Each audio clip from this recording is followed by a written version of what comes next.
Qytetarët e 33 komunave, në mesin e të cilave edhe qyteti i Shkupit, votojnë në rrethin e 2 të zgjedhjeve lokale për të zgjedhur krerët e komunave të tyre. Votimi përsëritet 2 javë pas ditës së zgjedhjeve, në komunat ku nuk u arrit zgjedhja e kryetarit në rrethin e parë zgjedhor. Në këto komuna, sipas kodit zgjedhor, në balotazh përballen vetëm 2 kandidatët me numër më të madh të votave nga rrethi i parë zgjedhor. Në 3 vendvotime në Shuto Orizare do të rivotohet edhe për këshilltar pas ankesave nga pjesëmarrësit në zgjedhje.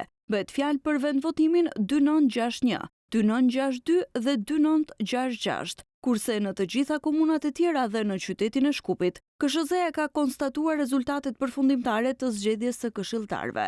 Votimi për kryetarët e komunave ka përfunduar në 44 komuna dhe rezultatet janë zyrtarizuar. Zgjedhjet nuk ishin të suksesshme në 4 komunat: Gostivar, Vrapçisht, Qendër-Zhup dhe Mavrov Rostush, ku nuk u arrit censusi. Zgjedhjet e reja në këto komuna duhet të caktohen në afat prej 60 ditësh pas rezultateve përfundimtare. Në përsëritjen e zgjedhjeve nuk parashikohet census. Zgjedhjet lokale të vitit 2025 janë të teta që nga pavarësia e vendit, në të cilat zgjidhen kryetar dhe këshilltar në 80 komuna dhe në qytetin e Shkupit. Në zgjedhjet lokale nuk ka votim jashtë vendit, por shtetasi që jetojnë dhe punojnë jashtë dhe që kanë të drejtë vote mund ta ushtrojnë atë në komunën ku kanë adresë banimi brenda vendit.